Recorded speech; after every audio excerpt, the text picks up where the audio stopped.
Any chance they like animate this for us? No, probably not. The student council proudly presents Madrigal of the White Magnolia. Enjoy the show. Oh god. Okay. All right. Hydrate.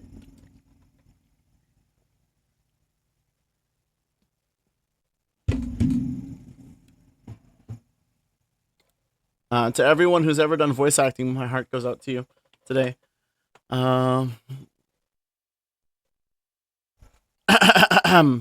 Just okay. In the year 1100 of the Septian calendar, 100 years ago, Liberal was still a land of nobles and aristocrats. But commoners, too, held some power, and they were prodigious traders that grew more influential with each passing year. During this period, there was much friction between the classes, and the nobles and commoners clashed often. As times went on, these clashes intensified. The intercession of the royal family and the church failed to end their squabbling. The stage was set for a final conflict. A year had passed since illness stole the king from his people. Our tale begins on an early spring evening in the rooftop garden of Grancel Castle.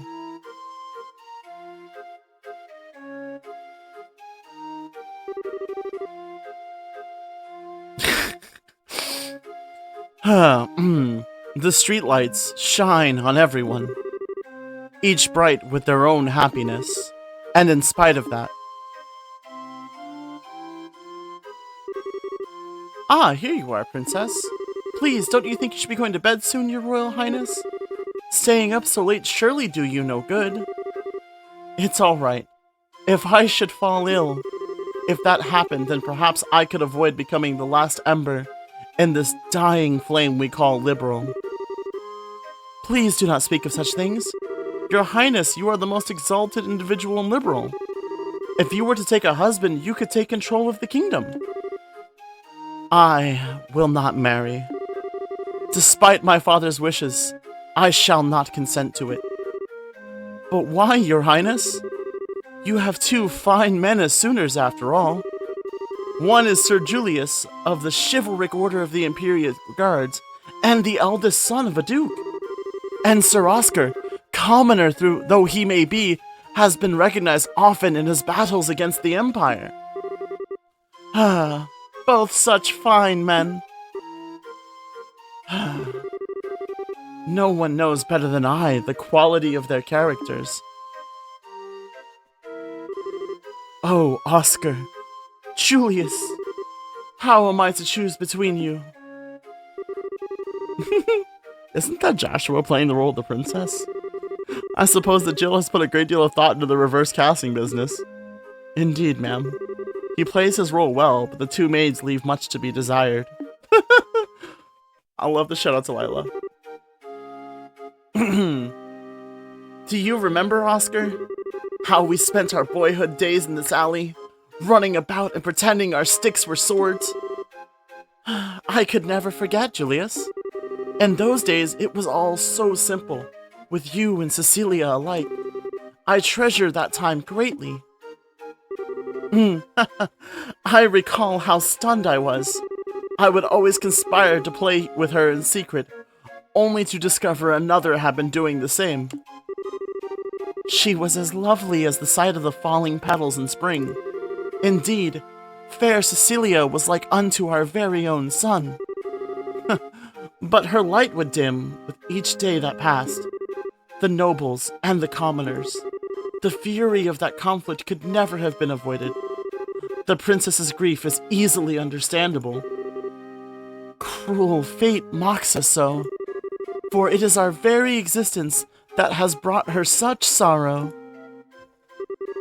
Oh wow, they're so cool. I hate to say it, but the guy kinda looks cuter than the girls. Hush now and watch the show. Know this, Julius. The commoner's impudence can be tolerated no longer. If they should forget their place and no longer view us as their superiors, liberals' power structure would surely fall into ruin. If I may, Father, it has been roughly 10 years since the Eastern Republic was founded.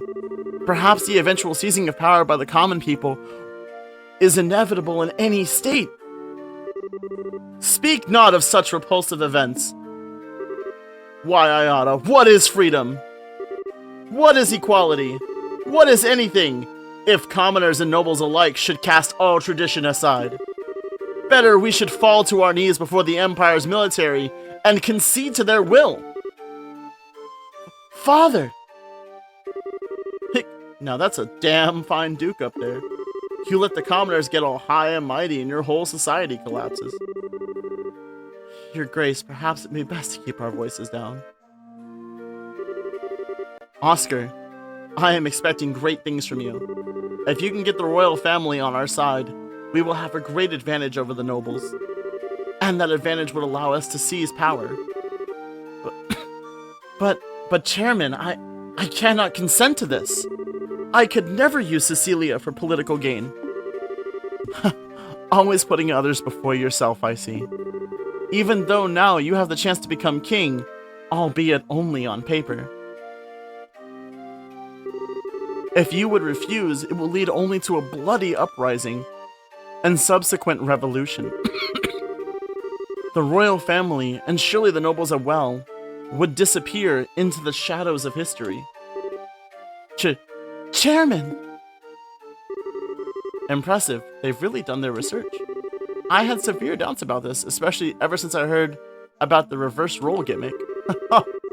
The students have all put a great deal of work into this, it seems. The young bracers have had no small hand in this either. I do not wish bloodshed on anyone, revolution or not.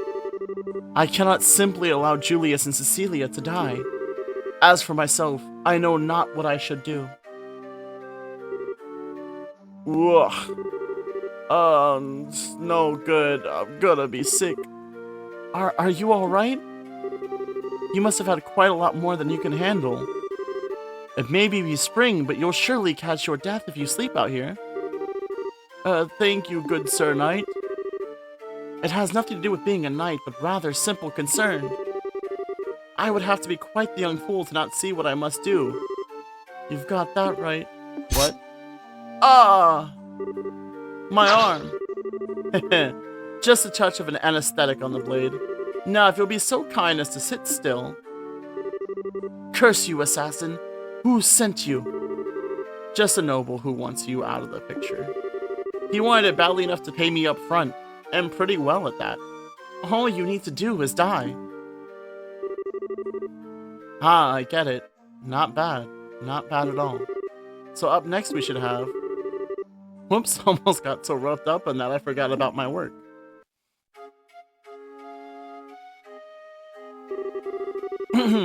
Long has it been since you've entered my sight, fair princess?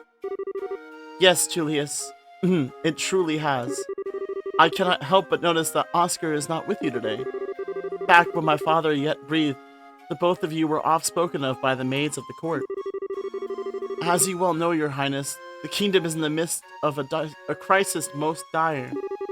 And as such, he and I may never be as close as we were. I confess, I come to you today to ask a favor. What favor would that be? That you would allow he and I, head of the chivalric order of the High Guard, and a young general to engage in a duel of honor. And that the victor shall be granted the great honor of becoming your husband. Quite dramatic indeed. Caught up in conflict between noble and commoner, these two close friends have finally decided on a duel. The princess now realizes their determination and keeps silent. And on the day of the duel, the two knights step into the grand arena of the royal city. Many have come to witness it, commoners, noble, and all social castes in between. But conspicuously absent from the proceedings is the one over whom they fight. Princess Cecilia herself.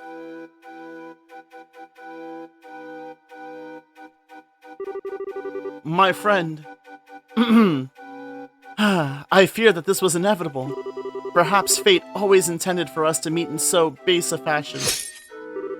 Speak, that we may both be unburdened, if nothing else for our beloved princess. We would cleave a path through fate with our own hands, but at this moment, my words and her smile seem lost.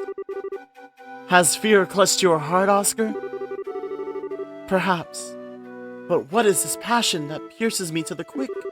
As I see you with blade drawn, I feel as though I've been waiting for this moment. Before the storm by the name of revolution shall claim us both, we shall let fate decide our outcome. Yes, and may the goddess above see our spirits as they truly are. Come then, let it be done. On guard!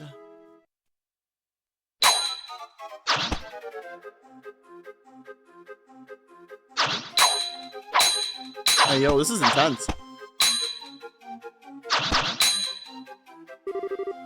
Impressive, Julius. I should say the same of you. But still, you seem to hesitate. What troubles you, Oscar? Is this the extent of your skill? Perhaps the tales of your act of valor against the Empire were grossly overstated. Ah! Hey yo, not the wall jump! Well done, Julius. Magnificent swordsmanship. Gah. Oscar, your arm. I've had worse, 'tis but a scratch. Neither of our blades connected with flesh, not even a glancing blow. Your wound was struck prior. This is a tactic most low, Duke Radmont. Was this your intention from the start? Haha, I'll thank you to cease slandering my good name. Are you implying that I instigated this? Father, is it true? Did you? It's alright, Julius. My own experience has brought this about. Besides, I've received far worse on the field of battle. I will put everything I have behind my next strike. I intend to kill you. Oscar! Very well. I will wager it all on my next strike as well. For the fair princess and the future of the very kingdom, he who lives when all is said and done will inherit the responsibility for all. And he who dies will watch over it all from the realm of the spirits. Such is also the pride of a knight. I suppose it is. Ah! No!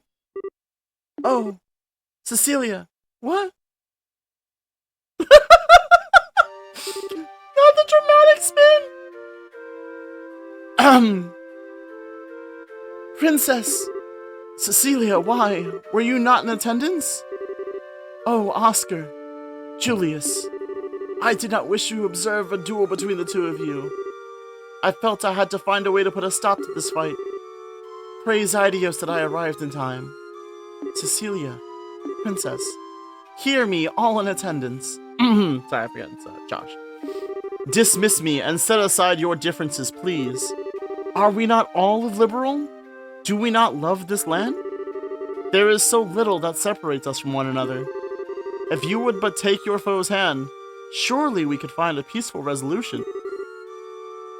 Your Royal Highness, you need say no more. My vision fades. But what of you two? Will you not do as I ask? Your will be done, my princess. At your side. Strange. Everything is floating. When I was young, I would sneak out of the castle down to the alley. Oscar, Julius, you both always had smiles for me. I love your smiles. So please, don't ever stop.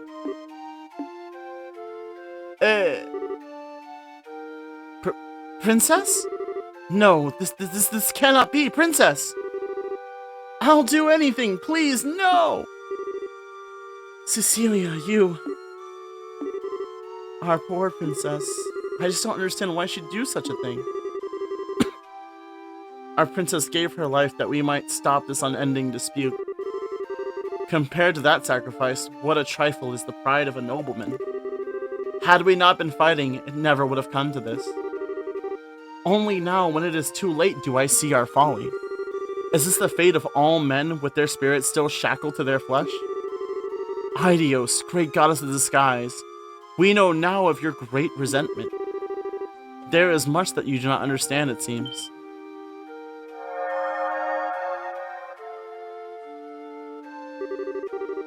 I granted you flesh to be your vessel, but your spirits still know more freedom and nobility.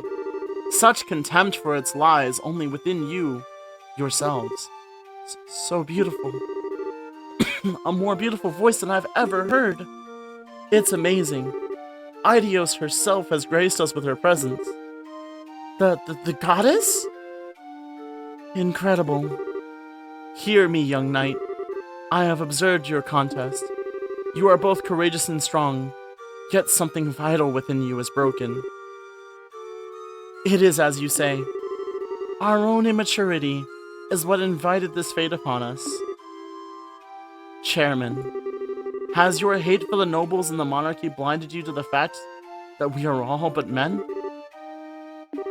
Duke, you know your sins better than anyone else could. And you, all the rest of you, who have simply watched these events unfold, there is something fundamental with you that is lost as well. Strike your hand upon your breast and think well upon this. And now it seems that you have each remembered your hearts. As such, perhaps hope yet remains for Liberal, so long as you never forget the lessons learned this day. God. She has vanished.